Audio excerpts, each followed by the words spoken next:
Bonjour et bienvenue dans Science Infuse, l'émission scientifique de Fadjet. Donc aujourd'hui, c'est une émission spéciale sur l'eau et l'univers. Donc on aura Magali qui nous présentera l'importance de l'eau dans l'apparition de la vie sur Terre, l'interview de Lionel Vachette, doctorant en cosmochimie et qui étudie l'eau dans les météorites. Nous aurons ensuite Axel qui va nous parler de qu'est-ce qu'est un isotope. Et Florian nous parlera ensuite des derniers exploits de SpaceX. Mais tout de suite, Axel, vas-y, fais-nous une petite présentation du système solaire. Alors moi je vais vous parler de l'histoire du système solaire, comment il s'est formé. Alors au début de notre galaxie, il y avait juste, faut imaginer un immense nuage d'atomes d'hydrogène et d'hélium et qui ont été produits par une étoile qui a explosé. On appelle ça une supernova. Et en gros, cette supernova, elle a projeté plein d'atomes d'hydrogène et d'hélium. Et ces atomes d'hydrogène et d'hélium, ils vont s'agglomérer à un moment de leur histoire et ça va former la proto-étoile. Une proto-étoile, en fait, c'est le début d'une étoile. Et cette étoile, c'est notre Soleil, en fait. Il va devenir notre Soleil avec une augmentation de pression et de température. Et ça va créer de la fusion, une grande source d'énergie. Le Soleil, il y a juste au début de l'univers, en fait, il y a juste le Soleil. Et il y a encore plein de nuages de poussière qui gravitent autour de celui-ci.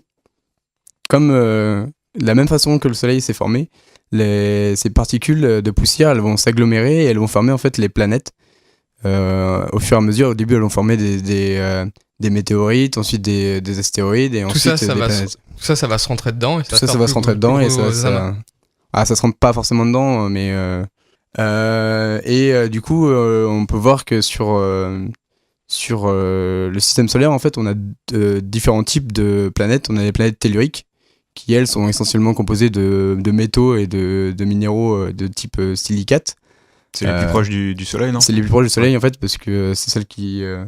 c'est des nuages les plus condensés, en fait. C'était les poussières les plus condensées et c'est les plus proches autour du Soleil. Donc c'est les planètes comme Mercure, Vénus, la Terre et Mars.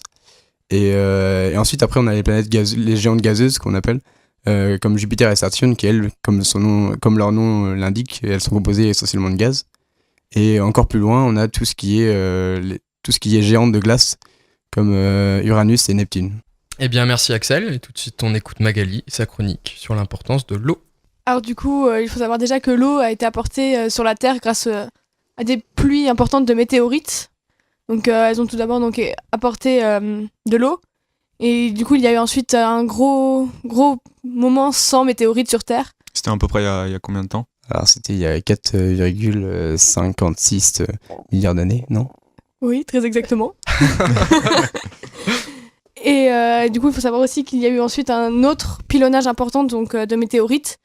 Et donc ces météorites ont apporté en plus de l'eau d'autres éléments, notamment du carbone et des protéines primitives. Donc tous ces éléments se sont déposés au fond des océans. Donc il faut savoir aussi qu'à cette époque, les fonds des océans étaient très, très froids, ils étaient glaciales. Et on y retrouve donc pourtant des cheminées sous-marines dont s'échappe donc un liquide bouillant qui vient très certainement du centre de la Terre.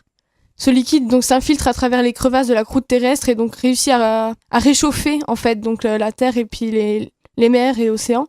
Et du coup l'océan devient une sorte de soupe chimique et il est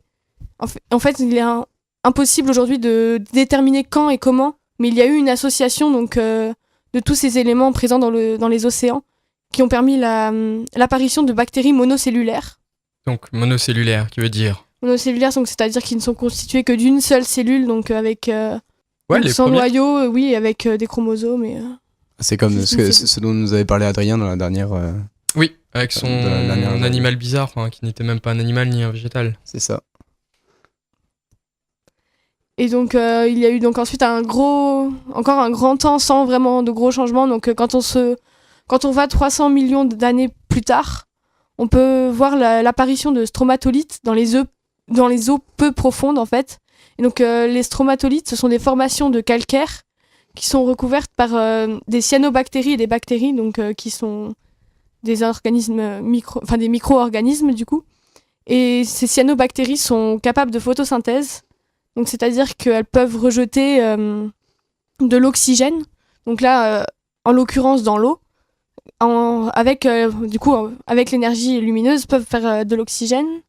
Et du coup, c'est là que sont arrivées les premières traces d'oxygène, c'est ça? Oui. Ouais. Et du coup, c'est arrivé dans les océans. Et ça c'est ensuite venu dans l'atmosphère et ça a donc permis que l'atmosphère soit plus vivable pour nous aujourd'hui. Enfin, c'est grâce à ces premières stromatolites qu'aujourd'hui nous pouvons respirer en fait. Et les stromatolites existent toujours.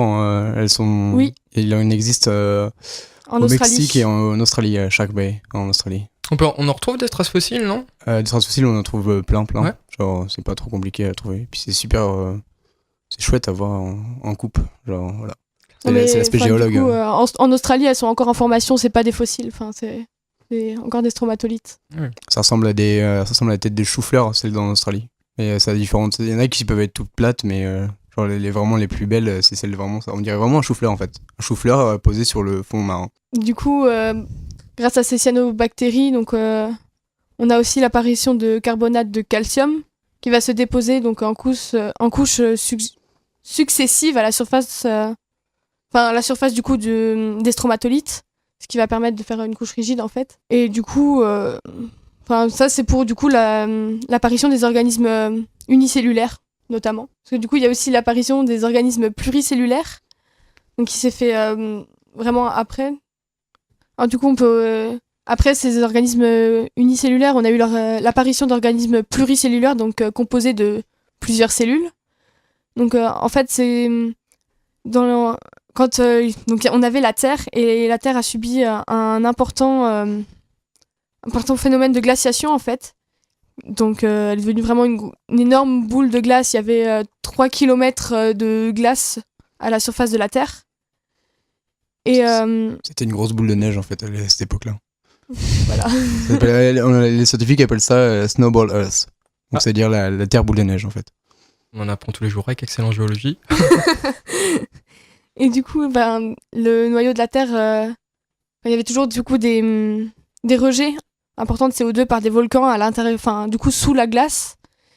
Et en fait, au moment où du coup les volcans ont réussi à percer la glace, il y a eu du coup déglaciation de la Terre et on a eu l'eau sous forme liquide du coup, c'est ça? Ouais. Enfin, du coup, on l'avait déjà. Ah ok. Enfin, on l'a récupéré du coup. On l'a récupéré en fait. Oui. Genre c'est un réchauffement climatique. Oui, parce que du coup les stromatolites étaient dans les eaux peu profondes, donc on avait déjà de l'eau, mais oui.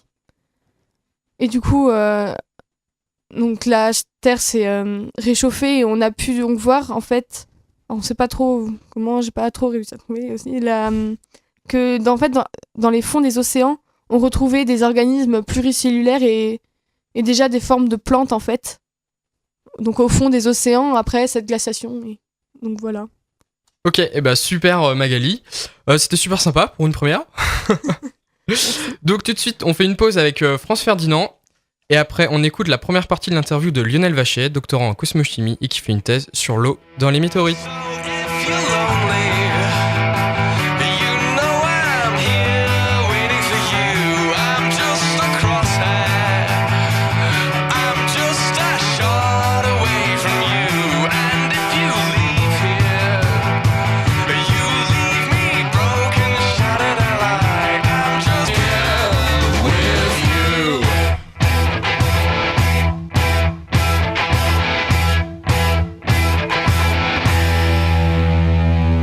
Bon retour sur FastJet, vous êtes dans Science Infuse, l'émission de vulgarisation scientifique faite par des étudiants. Et tout de suite, on écoute la première partie de l'interview de Lionel Vachet, doctorant en cosmochimie au CRPG de Vendeuvre. Du coup, bonjour. Aujourd'hui, on est avec Lionel Vachet, qui est doctorant au CRPG, qui fait une thèse sur l'origine, l'évolution et la distribution de l'eau dans le système solaire. Ok. Et, est-ce que tu pourrais nous parler un peu de ton parcours Ok, alors j'ai fait un bac S scientifique, ensuite je suis arrivé à Nancy. Donc j'ai fait une première année de licence, donc moi à l'époque c'était il y a 7 ans, c'était une licence bio, donc on n'avait pas de semestre 2 de géologie. Donc, j'ai fait une première année de licence bio, ensuite j'ai fait une deuxième année de licence sciences de la Terre et environnement, après une L3 sciences de la Terre et environnement toujours, et ensuite master 1, vraiment donc la sciences de la Terre, et master 2, donc un master 2 géologie mais plus porté sur la recherche. donc ici au laboratoire du CRPG. Et après, j'ai trouvé une thèse, toujours au CRPG, avec mon directeur de master, qui est maintenant mon directeur de thèse, sur les météorites et sur l'eau dans les météorites. Ok. Et est-ce que tu peux nous expliquer un peu ce qu'est le CRPG? Parce que c'est un centre de recherche, on sait, mais... Oui. Ouais, alors le CRPG, c'est un centre de recherche pétrographique et géochimique. Donc ça appartient au CNRS. C'est un laboratoire de géologie, plus particulièrement spécialisé en géochimie et pétrologie. Donc en fait, on regarde, pour parler simple, les cailloux. Donc soit des cailloux terrestres, soit des cailloux extraterrestres. Et on va essayer de faire parler ces cailloux grâce à différentes techniques de spectroscopie, comme par exemple les sondes ioniques, où on va mesurer les ions, la composition isotopique de certains éléments, de certains minéraux dans les roches, ou en faisant, par exemple, il y a des personnes qui travaillent sur les Pyrénées, donc qui font des coupes géologiques, qui regardent plutôt les échantillons terrestres, mais en surface, dans les montagnes, pour comprendre les cycles orogéniques, les cycles d'érosion, comme par exemple de l'Himalaya, des choses comme ça. De la formation des montagnes. Ok. Est-ce que tu fais ta thèse sur l'eau dans le système solaire, mais du coup, pour ça, tu étudies des chondrites, c'est ça? Et est-ce que tu pourrais nous expliquer la différence entre chondrites, météorites et astéroïdes, s'il y a une différence? Alors, donc j'étudie les météorites. Les météorites, en fait, ce sont des fragments rocheux qui sont tombés sur Terre. On appelle ça des météoroïdes, des météorites. Les météorites, il y en a deux types. Il y a les météorites qu'on appelle les chondrites et les achondrites. Donc les météorites, en fait, c'est des fragments d'astéroïdes. Donc vous avez la ceinture d'astéroïdes qui se trouve entre Mars et Jupiter. Et ces astéroïdes-là, ils vont, selon leur trajectoire, se rencontrer, ils vont exploser, ils vont se fracturer, et les débris vont du coup s'extraire de cet astéroïde. Ces débris-là, ces fragments-là vont avoir une trajectoire qui va, pour certains, partir totalement dans l'espace, et pour d'autres qui vont croiser la trajectoire de la Terre. Ceux-là vont tomber sur Terre, donc c'est ce que vous observez des fois dans le ciel, où il y a des traînées lumineuses, des étoiles filantes, ce sont des météorites. La plupart sont désintégrés dans l'atmosphère, mais certains tombent sur Terre. Donc en fait, en gros, on a calculé à peu près qu'il y a 44 000 tonnes de météorites qui tombent chaque année sur Terre. Mais comme sur Terre, vous avez 70% d'eau qui recouvre la surface de la Terre, et bien 70% entre guillemets des météorites tombent dans l'eau. Donc on devrait récupérer 30%. Mais parmi ces 30%, vous avez encore sur la surface de la Terre, vous avez donc de la végétation, et donc des fois c'est très compliqué de les retrouver. Donc les meilleurs endroits pour retrouver les météorites, ce sont dans les déserts, notamment les déserts de sable ou les déserts de neige comme l'Antarctique ou le Sahara typiquement. Et donc les météorites, il y a deux classes de météorites, ce qu'on appelle les chondrites, ce sont les météorites les plus primitives, qui ont subi le moins de différenciation au cours de l'histoire du système solaire. Ça veut dire quoi ça? Alors, vous avez les planètes qu'on appelle des corps différenciés. Pourquoi? Parce que à la base, les planètes, ce sont des briques de chondrites qui vont subir un phénomène de chauffe qui va en fait différencier certains éléments, comme par exemple le métal, qui va le faire fondre et qui va faire migrer le métal au centre pour former un noyau. Typiquement, les planètes, donc les planètes telluriques, les planètes rocheuses, ont tous des noyaux, parce qu'elles ont subi un phénomène de différenciation. Donc ça, c'est ce qu'on appelle les achondrites, ce sont des corps différenciés. Donc ça, c'est le premier groupe. Le deuxième groupe, ce sont les chondrites. Les chondrites, eux, n'ont pas subi ce phénomène de différenciation, donc ce sont des corps très primaires, qui sont les premières briques élémentaires de la formation du système solaire, donc des astéroïdes et des planètes. Donc si on étudie ces chondrites-là, on peut avoir des informations sur les premiers stades de la formation du système solaire et pas les stades avancés de différenciation. Voilà les deux types de météorites. Très bien, très bien. Plus particulièrement, tu parles des chondrites et tu dis l'eau. Et du coup, quel est le rôle de l'eau, par exemple, dans la formation du système solaire? Je ne sais pas si c'est exactement ça que tu étudies, mais... Alors, c'est vrai qu'il y a de l'eau dans les astéroïdes. Donc, en fait, ce qui est curieux, c'est que de l'eau dans le système solaire, il y en a beaucoup. On en retrouve un peu partout. On en retrouve dans la ceinture d'astéroïdes, on en retrouve sur Terre. Vous savez tous qu'il y a de l'eau sur Terre. Et on en retrouve beaucoup au-delà de la ceinture d'astéroïdes. Typiquement, les comètes, ce sont des corps glacés. Ce qui a été remarqué, c'est que dans les astéroïdes, on peut avoir de grandes proportions d'eau, jusqu'à 15% en poids d'eau, donc ce qui est beaucoup. Et en fait, cette eau, on ne sait pas trop d'où est-ce qu'elle provient. En fait, il y a deux sources possibles. Soit vous avez une source qu'on appelle une source locale, c'est-à-dire qu'en fait, l'eau qui était sous forme de vapeur au niveau de la ceinture d'astéroïdes, la température a baissé, cette eau a condensé sous forme de glace, et cette glace a intégré les météorites lorsqu'elles se sont accrétées.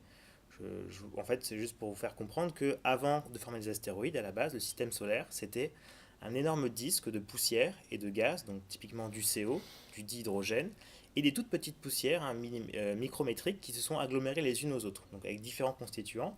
Et lorsqu'ils se sont agglomérés pour former nos météorites puis nos astéroïdes à une échelle plutôt kilométrique, on a accrété des tout petits grains de glace.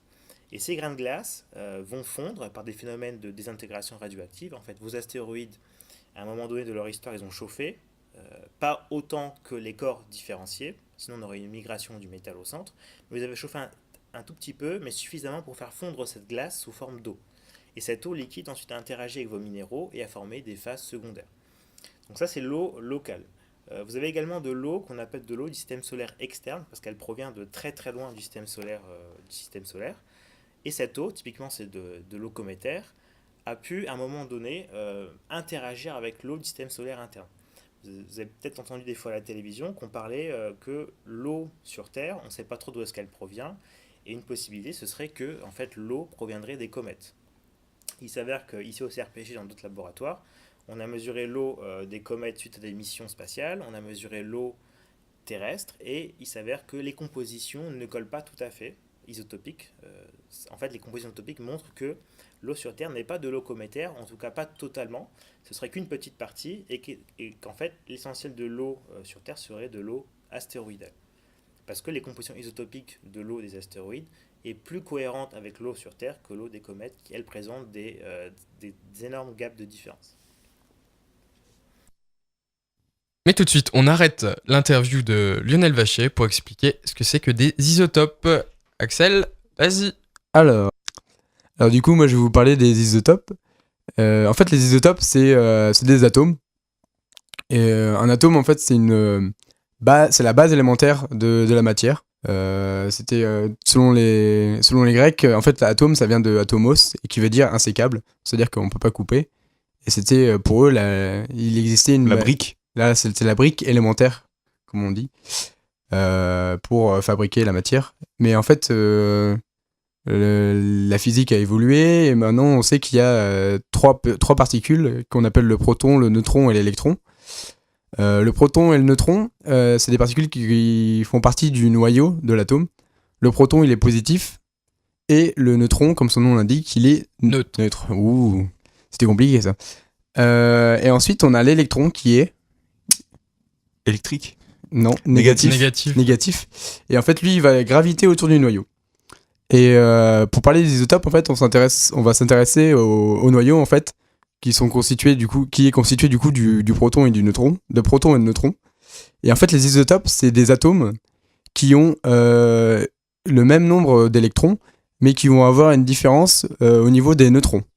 Ils ont le même nombre d'électrons et de protons. En fait, au niveau de la charge, en fait, ils vont avoir la même charge. Ouais, ça va être neutre, en fait. Mais un nombre de neutrons différent. Et en fait, ça va pas changer les propriétés chimiques, parce que les propriétés chimiques, c'est dû au nombre d'électrons, mais ça va changer les propriétés physiques. Tout ce qui est physique, généralement, c'est des trucs qui sont liés à la masse, et là dans le cas des isotopes, c'est généralement lié à la masse. Toute la masse de l'atome, elle est concentrée en fait dans le noyau. Ouais. Dans le noyau, et du coup, il y a que c'est ça qui constitue la masse, en fait. C'est essentiellement les protons et les neutrons. Et du coup, à quoi tout ça peut bien nous servir ? Du coup, à quoi ça peut nous servir ? En fait, ça sert à tout et n'importe quoi. On peut vraiment s'en servir pour tout. C'est utilisé dans tous les corps scientifiques. Ce qu'il faut savoir, c'est qu'il y a deux types d'isotopes. En tout, en fait, des isotopes, il en existe, on en connaît 325 naturels et plus de 1000 qu'on a créés artificiellement. Ouais. Et ces isotopes, ils sont analysés par spectromètre de masse. C'est une technique d'analyse, en fait, qui va vaporiser, en fait, les éléments, et on va pouvoir les analyser comme ça. Et du coup, il y a deux types d'isotopes. Il y a les isotopes radioactifs. L'emploi le plus courant, c'est l'emploi de l'uranium qui est radioactif pour produire de l'énergie nucléaire. Dans les centrales, ouais. Dans les centrales nucléaires, c'est l'uranium qui va se désintégrer, en fait, qui va se séparer, qui va devenir en fait un atome plus petit. On va le bombarder avec un neutron. Avec un neutron, en fait, la petite particule qui est neutre. et ça va nous créer de l'énergie en fait comme ça. Et aussi, on utilise les isotopes radioactifs pour tout ce qui est datation.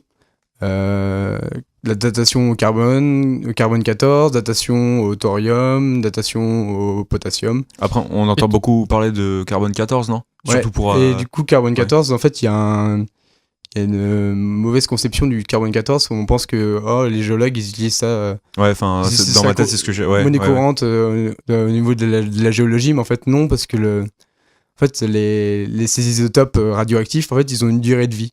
Ça veut dire qu'au bout de tant de temps, ils vont tendre à disparaître. En fait, ils vont devenir autre chose, ils vont devenir des atomes plus petits. Et en fait, le carbone, il a une durée de vie qui est relativement courte à l'échelle géologique. Et en fait, le carbone 14, en fait, il est essentiellement utilisé en archéologie et non en géologie. Et du coup, c'est avec ça qu'on fait toute l'histoire de la géologie, si je peux dire ça comme ça, genre pour tout ce qui est datation. Datation absolue, en fait, on appelle ça datation absolue parce que c'est vraiment précis. C'est des lois en fait. Il y a une loi qui régit la décroissance radioactive en fait. Ça va régir la diminution du nombre d'atomes dans ton minéral, par exemple en géologie. Et en fait, et ensuite on a les isotopes stables qu'utilise Lionel Vacher pour sa thèse. Et ces isotopes stables, en fait, la différence c'est qu'eux ils vont pas décroître avec le temps. Et ce qu'on observe, ce qu'on étudie avec ces isotopes stables, ça va être le fractionnement isotopique. En fait, le fractionnement isotopique, ça paraît un peu barbare comme ça, mais le fractionnement isotopique, c'est juste une différence de masse entre deux isotopes. Il y a un isotope qui va avoir plus de neutrons qu'un autre, et du coup, il va être plus lourd. Et du coup, ce serait l'isotope d'un isotope, en fait. Non, c'est deux atomes, c'est un atome qui aura deux isotopes différents. Okay. L'un, il aura peut-être 32 neutrons et l'un, il en aura 34. Du coup, celui de 34, il sera plus lourd. Et en fait, celui qui est plus lourd, il aura tendance à moins bouger lors des réactions chimiques ou physiques. Surtout les réactions physiques, en fait. Du coup, c'est lui qui partira le moins. Par exemple, on utilise l'oxygène. Les isotopes 16 de l'oxygène et les isotopes 18 de l'oxygène pour pouvoir étudier le fractionnement dans l'eau. Et en fait, le 18 il reste plus dans l'eau, alors que le 16 il va partir dans les nuages. Voilà, et ça sert à ça. Il y a plein de disciplines qui l'utilisent dans tout genre. Eh bien merci Axel, on fait tout de suite une petite pause musicale avec Liam Gallagher et on se retrouve pour la deuxième partie de l'interview de Lionel Vacher.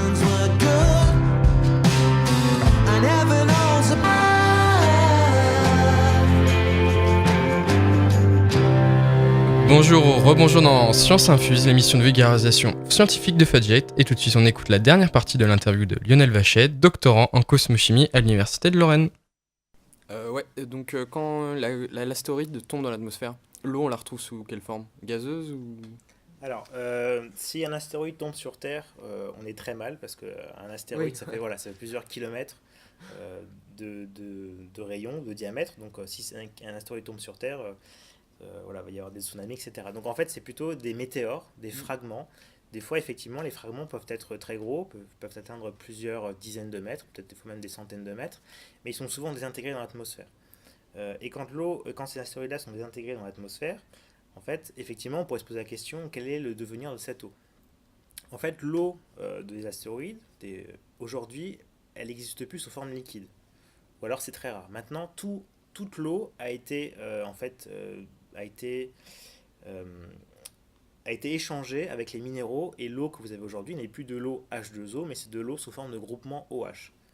En fait, cette eau interagit avec certains minéraux des astéroïdes, des météorites, des chondrites, et l'eau H2O va du coup se transformer en groupement OH qui va s'intégrer dans certaines structures cristallines des minéraux, notamment des minéraux qu'on appelle des phyllosilicates, qui ont la caractéristique d'avoir des feuillets, donc sous forme c'est comme un millefeuille en fait, et entre chaque feuille vous avez des groupements OH, en fait vous avez l'eau, parce que H2O s'est transformé en OH. Et du coup, l'eau que vous avez aujourd'hui n'est plus sous forme liquide, mais seulement sous forme minéralogique. Donc quand vous désintégrez une météorite dans l'atmosphère, donc soit elle n'existe plus, soit vous récupérez un fragment qui sera du coup partiellement fondu, c'est ce qu'on appelle la croûte de fusion sur les météorites, vous avez aujourd'hui, quand on récupère des météorites sur Terre, vous avez une petite croûte qui fait des fois qui peut faire jusqu'à quelques centimètres, qu'on appelle une croûte de fusion, qui est tout simplement la fusion de la partie externe de votre fragment de météorite en un magma qui a très rapidement refroidi dans l'atmosphère. Et cette croûte-là, elle est très pratique pour nous parce qu'en fait, elle nous protège à l'intérieur de la météorite. Donc tout ce qui se trouve en dessous de cette croûte est totalement préservé et primaire. Et donc, quand on étudie nos météorites, on fait bien attention à ne pas étudier la croûte de fusion, mais bien ce qu'il y a en dessous. Et cette croûte nous protège nos constituants. Donc, pour répondre à votre question, l'eau est sous forme de groupement OH et elle est préservée, elle n'est pas vaporisée dans l'atmosphère parce qu'on a cette croûte de fusion qui la protège. Et du coup, t'es doctorant au CRPG, et c'est quoi la vie d'un doctorant? Alors, la vie d'un doctorant, elle est très compliquée, il y a beaucoup de choses qui se passent. Donc, un doctorat, une thèse, ça se fait généralement en 3 ans. Des fois un petit peu plus quand le sujet n'est pas facile et que des fois la thèse se passe pas très bien. Mais typiquement, c'est en 3 ans. Alors, en 3 ans, qu'est-ce qu'on fait? On a notre sujet de thèse qu'il faut déjà répondre, c'est-à-dire souvent les sujets de thèse, c'est une question scientifique, voire plusieurs, qu'il faut essayer de répondre.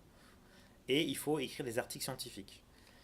Donc ça, c'est la grande partie de la thèse, c'est faire ses recherches, donc découvrir des choses, répondre à la question scientifique et écrire des papiers scientifiques qui sont la condition ultime pour pouvoir soutenir une thèse. Si vous n'avez pas de papier, vous ne pouvez pas soutenir votre thèse. Et ce qu'on peut faire également, c'est des conférences. On peut partir un petit peu aux 4 coins du globe pour faire des conférences scientifiques dans votre domaine. Donc, typiquement, moi, je suis parti en première année de thèse, je suis parti au Japon, donner une conférence à ce qu'on appelle la Goldschmidt. En deuxième année, je suis allé aux États-Unis, à Santa Fe, ça se trouve au Nouveau-Mexique, donner une conférence sur les météorites. Et là, cette année, au mois de juillet, je pars à Moscou. Vous voyez, je vais un peu partout, donner une conférence sur les météorites aussi, sur mes travaux de recherche. Donc ça prend également des fois du temps, parce que quand on part, généralement, c'est 1 semaine, voire 2. Donc ça vous prend déjà pas mal de temps. Vous avez également le monitorat. Donc le monitorat, c'est quoi? C'est en fait tout simplement de l'enseignement que vous donnez, que vous pouvez donner, vous n'êtes pas obligé, à la fac ou à l'École nationale supérieure de géologie qui se trouve là juste à côté. Moi, j'ai fait 3 ans de monitorat, donc là c'est ma 3e année à la fac. Et le monitorat, en fait, l'intérêt de faire ça, c'est que déjà vous apprenez à devenir entre guillemets enseignant, vous apprenez à enseigner. Donc ce qui est marrant, c'est que comme j'ai suivi le cursus à la fac et maintenant je suis en thèse, les cours que je donne maintenant à la fac, je les ai eus quand moi j'étais à la fac. Donc je passe de l'étudiant à l'enseignant, c'est assez marrant et assez perturbant. Et l'intérêt de faire de l'enseignement, c'est surtout que vous gagnez entre 200 à 300 euros en plus tous les mois. Et le monitorat, donc maintenant le régime a changé, mais quand moi je m'étais inscrit en thèse, c'était un régime de 64 heures. Donc il fallait donner 64 heures de cours durant toute l'année. On peut se dire en premier abord que 64 heures, c'est pas beaucoup, mais en fait il faut multiplier ce chiffre par 2 ou 3, parce qu'en fait vous devez préparer vos cours, vous devez corriger des copies. Voilà, donc ça monte finalement 64 heures d'enseignement devant une classe d'étudiants. On oublie toujours qu'il y a peut-être 2-3 heures à chaque fois de préparation du cours avant, il faut corriger les copies, des fois ça prend un week-end quand vous avez presque 80 ou 100 étudiants à corriger, voilà, ça prend du temps. Et donc j'avais le monitorat, et ce qu'on fait aussi, c'est qu'il faut écrire sa thèse, c'est ce qui prend énormément de temps. Donc écrire son manuscrit de thèse, forcément c'est le but ultime d'une thèse, ça peut prendre entre 3 mois, 6 mois. Donc voilà, il faut s'y prendre à l'avance et il faut faire ça. Et enfin, il faut soutenir sa thèse, c'est ce qu'on appelle une défense, devant un jury, un comité qui sera là pour vous évaluer. Et ça également, ça prend des fois 1 mois à préparer la soutenance. Donc au final, on a 3 ans. Et en 3 ans, il faut, si on veut donner des cours, il faut faire des conférences, il faut faire notre recherche scientifique, ce qui prend le plus de temps. Et il faut écrire sa thèse, qui prend énormément de temps. Mais du coup, comment on fait pour être rémunéré, justement, qui rémunère tout ça quand on est doctorant? Alors, ça dépend de votre contrat. Quand vous acceptez une thèse, vous avez différents contrats, je parle d'un point de vue financier. Moi, j'ai un contrat CNRS principalement, et donc c'est le CNRS qui me rémunère tous les mois, donc je suis employé CNRS. En fait, moi j'ai la double casquette. J'ai la casquette, je suis personnel de l'Université de Lorraine, donc je suis payé, rémunéré, et je suis étudiant, parce que je suis en thèse. Donc j'ai ma carte étudiant, donc j'ai le droit aux petites réductions au cinéma, mais chaque mois je reçois une paye. Je peux vous donner le montant si vous voulez, je touche presque 1 700 euros en comptant le monitorat, donc les 300 euros en plus. Sinon, le salaire moyen d'un doctorant, c'est à peu près 1400 euros. Donc, tous les mois, vous touchez 1400 euros de votre employeur. Moi, c'est le CNRS, ça peut être la région Lorraine, ça peut être l'université. Et en plus de ça, si vous faites du monitorat, vous touchez 300 euros en plus. Donc au final, on est rémunéré tous les mois et on n'a pas forcément besoin d'avoir un travail à côté. J'ai connu des cas de personnes qui, effectivement, eux, avaient du mal au niveau de l'argent parce qu'ils ne gagnaient pas autant ou ils avaient des contrats doctoraux moitié ici en France, moitié ailleurs dans un autre pays. Et en fait, le seul moyen de s'en sortir, c'était de trouver un travail à côté. Mais ça, c'est assez rare et c'est très compliqué parce que déjà que la thèse prend énormément de temps. On n'est pas sur les 35 heures. En fait, on n'a pas de temps défini dans une thèse. On vient quand on veut, on part quand on veut du laboratoire, mais il faut que le travail soit fait, quoi. Et donc voilà, donc, la thèse prend du temps et avoir un travail à côté, je ne pense pas que c'est l'idéal pour une thèse, mais je connais des gens qui le font. C'était l'interview de Lionel Vachet dans Science Infuse, qu'on remercie de nous avoir accueillis au CRPG de Vendœuvre. Mais maintenant, on écoute Chill Bump pour la dernière partie de l'émission. Hey yo, we came to rock the venue. Then that's why the several shots of Jaeger followed by 20 vodka Red Bulls. My liver's probably yellow. Watch my body tremble. Yeah, just in case you missed the name of this. Bon retour dans la dernière partie de Science Infuse sur Fadjet. Et presque tous ces discours sur l'espace, Florian va nous parler des derniers exploits de SpaceX. Oui, alors comme vous avez sûrement entendu, il y a eu la société SpaceX a fait un genre d'événement, enfin un événement spatial puisqu'elle a réalisé un vol assez historique. Donc d'abord je vais détailler ce que c'est que le SpaceX, après comment le vol s'est passé. Alors SpaceX, ça s'est passé en 2002. Ça a été fondé en 2002 par Elon Musk. Alors Elon Musk, pour situer un peu, c'est un milliardaire c'est un genre d'inventeur américain. Par exemple, il est à l'origine du système PayPal et de plein d'autres entreprises, notamment Tesla, la marque de voiture. C'est PayPal qui l'a lancé, non ? Oui, c'est c'est ça. PayPal, En revendant ses actions, il est devenu millionnaire, puis là maintenant il est milliardaire. Et donc en 2002, il crée SpaceX avec pour projet de faire une société de transport spatial à, entre guillemets, bas coût. Et donc, ça commence avec plein de vols, d'essais et tout. Leur première fusée, ils la lancent 4 ans plus tard, en 2006. Faut savoir qu'ils ont beaucoup d'erreurs, je crois. Ils ont beaucoup de tentatives ratées. Avant que la première fusée arrive à bon port, ils ont dû faire 4 fusées. Enfin, sur 4 fusées, les 4 ont explosé, je crois, ou quelque chose comme ça. On peut voir les vidéos sur YouTube c'est ouais, assez exactement. Bon, des... heureusement, il n'y a pas eu de victimes, mais ça les mettait mal parce que c'était leur dernière occasion. Alors, il faut savoir que pour l'occasion, ils ont construit la plus grosse fusée jamais inventée. Ils l'ont appelée Falcon Heavy. Donc, elle fait 70 mètres pour 1400 tonnes. En gros, il faut savoir que leur première fusée, elle avait un booster, un propulseur. La Falcon Heavy, elle en avait 9 équivalent à ça. C'est comme si c'était l'équivalent de 9 fusées, quoi. Alors, ça s'est passé la semaine dernière, le 6 février 2018, où ils ont lancé la Falcon Heavy depuis Cap Canaveral aux États-Unis. Donc, le but, c'était de mettre sur orbite une charge utile d'abord pour conforter l'idée du transport spatial. Et du coup, ils ont pris quoi comme charge utile ? Alors, je vais y revenir plus tard. Mais il faut savoir aussi que ils ont assez de galons puisque, par exemple, ils ont eu un contrat avec la NASA où ils devaient apporter des charges à l'ISS. Okay. Donc, c'est pas des débutants, quoi. Donc, le 6 février, du coup, la fusée décolle et elle va larguer. En gros, vous savez, il y a la fusée, elle décolle et il y a 2 boosters de côté, 2 énormes boosters qui vont lui donner la propulsion pour le début. Et donc, à un moment du vol, les boosters vont se décrocher. Et donc, normalement, c'est des débris qui flottent dans l'espace. Mais l'idée d'Elon Musk, ce qui rend ce vol assez particulier, c'est de rétropropulser les boosters pour les faire revenir sur Terre, pour les réutiliser. Donc d'abord ça leur économise de l'argent et après ça limiterait le nombre de débris spatial parce qu'on se rend pas compte mais c'est absolument Ouais, il y en a énorme.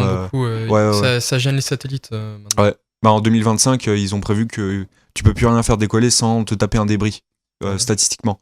Donc c'est assez énorme. Donc c'est ce qu'ils ont fait et les 2 boosters sont atterris pile poil là où il fallait, là où la fusée a décollé. Et le projet au début c'était de larguer une charge utile pour la faire graviter. Alors au début normalement ça devait être un bloc de ciment, mais Elon Musk il a pas trouvé ça très fun. Du coup il l'a remplacé par une Tesla Roadster. Donc ça lui fait en même temps un coup de pub pour sa société. Ouais.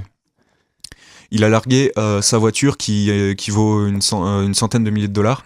Avec à l'intérieur, à son bord, ils ont pris un guide du voyageur galactique au cas où ils aient une bonne surprise. Un roman de Douglas Adams. Ils ont aussi pris un compte PayPal, non? Peut-être, mais encore pour la ce sera abusé ça. Mais ils ont aussi pris le cycle Fondation d'Isaac Asimov. Donc, on voit que la grande que littérature. Musk, il est fan de SF. Ils ont aussi installé un faux cosmonaute qu'ils ont appelé Starman. C'est un mannequin qui est déguisé en tenue de cosmonaute avec un bras sur le volant et puis un autre sur la portière.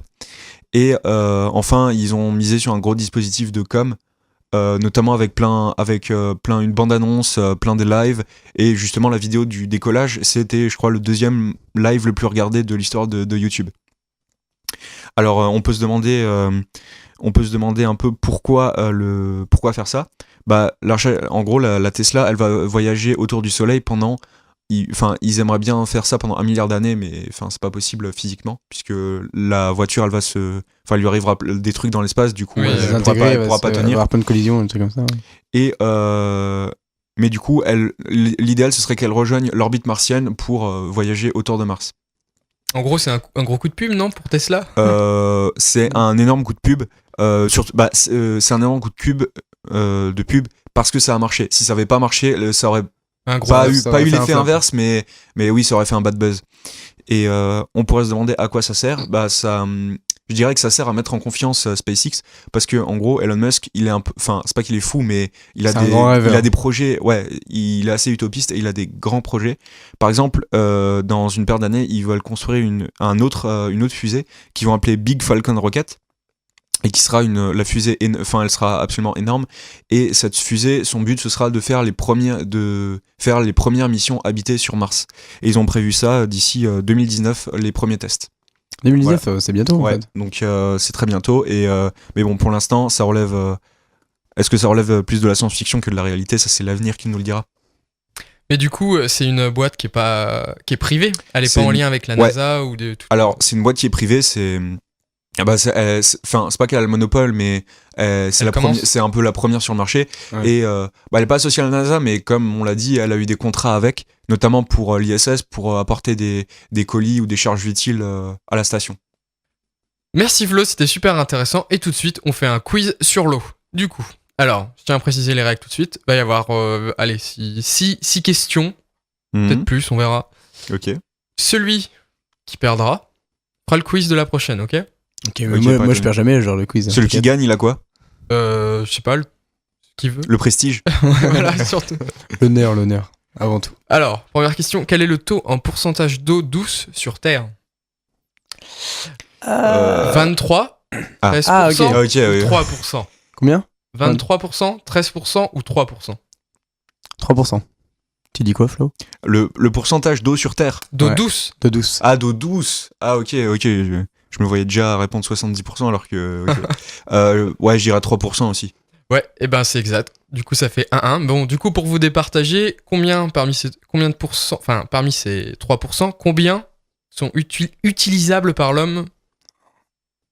Vas-y. Le plus proche. Vous me dites tous les deux un chiffre, le plus proche, en pourcent? Ouais, alors, parmi les 3%. Alors, moi, j'ai peut-être des flots, mais je sais qu'il y en a pas mal dans les glaciers qui sont pas utilisables. Plus l'eau je me demandais ça, qui est vraiment souterraine et qui est pas forcément utilisable. Genre moi je dirais 1% comme ça. 1%? Ouais, je dirais peut-être un peu plus. Je vais dire 5%. Non, mais c'est 3%. Dans les 3%, dans les 3%, tu prends... Genre 5%, 2 et 3% sont utilisables, non? Non, Non, c'est pas- ah, ok, en ok, plus, pardon, c'est un pardon, peu ok, plus simple, ok. monsieur Ah. Physique. 1,5, la moitié, 1,5. 1,5, et ben non, c'est Axel qui est le plus proche parce que c'est 0,7. Allez, là. 0,7, ok. C'est Pas un mal. complot. C'est vraiment pas beaucoup. Hein. Parce que genre, il y a l'eau potable et il y a l'eau. C'est ça par rapport à l'eau vraiment potable, ok.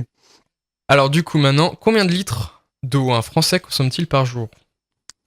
Allez, vous me dites aussi le chiffre le plus proche. De litres d'eau, on parle bien. Hein. Oui. Ok. Oui. Alors les médecins ils disent 1,5, donc c'est moins. Non mais combien pas que pour boire, pour Ok. ok. Genre la Faut consommation préciser. globale Ok. avec les aliments et tout ça. Wow. tout ce que je sais pas, pour prendre ta douche, pour Donc, il y a, arroser tes fleurs. Je pense, en boisson, je dois y avoir entre 1 litre et 1,5 litre, je pense. Pour se laver, ça doit. Est-ce qu'on compte la fabrication des aliments et tout ça par rapport aux vaches et Ouais, genre, si tu manges un non, steak. non, juste vraiment ce que tu consommes Ok, chez toi. ça va pas super loin quand même. Allez, vas-y. 70 litres. Axel? Ouais, moi je dirais à peu près pareil. Je vais dire 65 pour dire. Eh ben c'est Flo qui va gagner parce que vous êtes quand même loin parce que c'est 137 litres. Ok. 137. Ouais, le chiffre Putain. moyen. Et parmi Ok. ces 137 litres, Ouais. il y a moins de 1% qui sont utilisés pour boire. Sérieux? Ouais. Mais le reste. Enfin. Bah le reste c'est, je sais pas, tu prends ta douche, tu fais ta Tu plonge. prends une douche de 50 litres. Si, Ouais, si ouais. t'es chez tes parents, t'as le lave-vaisselle, Ouais, le c'est vrai, lave-linge, et ça monte super vite. Ok, d'accord, ok. Et que Bon, donc, nous, pour du la coup- conso, on n'utilise rien, enfin, quasiment. du coup, égalité. Ah, puis les toilettes aussi, c'était compté. Ah oui. Ah. Ok. C'est Ok, important ok. ça les toilettes. parce Bah que oui, sinon- non mais faut savoir qu'une chasse d'eau, c'est en moyenne 9 litres d'eau en moins. Ah, tu sais ce que j'ai dans mes toilettes, moi j'ai une bouteille d'eau j'ai mis une bouteille d'eau pleine qui est fermée et en fait ça remplit ça remplit le bac et en fait comme ça tu consommes moins d'eau par Ouais, chasse d'eau. t'économises, ouais. Ouais mais après dans ma famille on est très économie d'eau et tout ça, nos douches elles Ah, durent pas ouais. très longtemps, Mm. on essaye de Ah bah c'est bien pour l'impact. on a des bons gestes pour la nature. Ah bah c'est super. Ok, ok. Bon allez, on était à combien là? De 2. De deux. De 2. Ouais. Bon, alors là ça va être plus chimie. Ah bah c'est bon là. Alors pourquoi un glaçon craque-t-il quand il est mis dans l'eau liquide? Pourquoi un glaçon craque-t-il? Il Il y a un QC. Enfin, faut donner la réponse Non, comme. tu dis la réponse comme ça. Ok, attends. Alors un glaçon qui craque. Alors, moi j'aimerais dire choc thermique, mais est-ce que c'est ça? Je sais pas trop. Hmm. Alors, est-ce que c'est un verre d'eau à température ambiante? Oui. Ok, le verre d'eau il est grand comment? Ouais. En fait, le verre d'eau il est plus petit, du coup tu veux pas rentrer, du coup t'es obligé de pousser, c'est pour ça que ça craque. Non, c'est un truc comme ça. Allez, ok, moi je dis choc thermique. Alors moi j'ai pas d'idée qui me vient comme ça à la tête, dans ma tête. Je sais pas du tout. Bon en vrai je crois que ma question j'abandonne. était un peu trop difficile du coup. Vas-y, c'est quoi? Alors en fait vous savez quand Mais c'est faux. quand l'eau est liquide, les molécules elles sont complètement dispersées. Ouais. Enfin elles ont Ouais, pas de ouais, forme précise. Ben, quand c'est un glaçon, tout est structuré, tout est carré en Tout gros. est orienté. Voilà. Elles sont pas forcément, Ouais, elles ouais. sont pas orientées, mais elles ont une place précise dans Voilà. l'espace. Et ben en fait, quand tu mets ton glaçon dedans, et ben t'as le glaçon, lui, les molécules du glaçon, elles comprennent. Ah bah c'est bon, tout est l'eau est liquide, donc nous on est aussi liquide. C'est la et fête. du coup t'as un choc. Et c'est pour ça que le glaçon se fracture quand tu le mets tout de suite dans l'eau. Ok, mais Ouais, enfin, c'est choc thermique quoi. Bah je sais pas si ça Non, s'appelle un choc thermique. Non, mais- non, ouais, Ça s'appelle un ok, choc ok. thermique, mais- Non, mais. je pense que je suis fair play, je lui accorde, Bon, ok. le point. Bon bah ça fait 3-2. Bon alors du coup maintenant, dernière question. Alors je vais vous demander... Ce sera avec des bouteilles d'eau, simplement. Genre pour une bouteille d'eau de 1 litre, combien faut-il de litres d'eau pour la créer? Enfin qu'elle arrive jusque chez toi. Waouh, Inception. Je sais pas. Je Attends. pense qu'il en faut pas mal parce que genre. Une bouteille. Genre Pour que les t'aies une bouteille plastique avec de l'eau dedans. Est-ce que tu comptes genre l'eau que consomment les employés pour la fabriquer? C'est quoi qui part aussi loin, non Bah, je sais pas. Enfin, c'est du plastique. Alors combien de litres Bah d'eau déjà, Moi, je pense, déjà il y a l'eau dedans, je pense au moins. plus l'eau du plastique. Ouais. Mais l'eau du plastique, je sais pas combien c'est. Moi je partirais. Non, parce que genre pour former les plastiques et tout ça, il faut pas mal de. Si tu fais Ouais, pas je ça, tu dirais- fais pas bon, ça allez, dans une l'air bouteille- quoi. Alors une bouteille de... Allez, on va dire... Moi je dirais une bouteille de 2 litres, je dirais genre 20 litres. Allez, 10 x 10. Une bouteille de 2 litres, moi je dirais plus. Je dirais presque au moins une centaine de litres. Un truc comme ça. Oula, vous partez trop loin. Non. Le rapport il est juste de 3. Genre pour 2 litres. Ok. Pour une bouteille de 2 litres. vous Faut devez faire- 1,5 litres. Non, va falloir 6 litres du coup. D'accord, ok. Voilà, ok, donc, mais il faut quand même plus d'eau pour avoir une bouteille d'eau. C'est un peu. Ouais, c'est un peu débile. ouais, Autant ouais. s'acheter une gourde et tu la remplis avec C'est ça. l'eau du Et robinet. c'est pour ça qu'il y a pas mal de gens qui essaient de faire de l'eau buvable avec son récipient en fait. Je sais Oui, pas si j'ai vous vu, avez il y, a- déjà il y a un- avec il y a un mec qui a créé une paille et tu peux boire dans une rivière ou quoi et ça filtre les éléments. Enfin, ça je la parlais, crée. je parlais pas de ça, mais Ah oui. je parlais en gros, c'est des grosses boules gélatineuses et en fait, tu peux manger de la Oui. gélatine Ah, avec. oui. J'ai goûté, c'est pas mal. Voilà. C'est Ok. le petit commentaire de la fin. Mais du coup, je m'incline, Florian, tu as gagné. Allez, Du coup, ce quiz sur l'eau. je vais devoir faire le QCM avec grande joie la semaine, dans 2 semaines. Pas sur la géologie. Non, pas sur la géologie, on verra le sujet, t'inquiète pas. Super, on va s'arrêter là. Et bah du coup, merci de nous avoir écoutés. On remercie encore Lionel Vachette d'avoir participé à l'émission. Et sur ce, bon week-end et on espère à dans 2 semaines.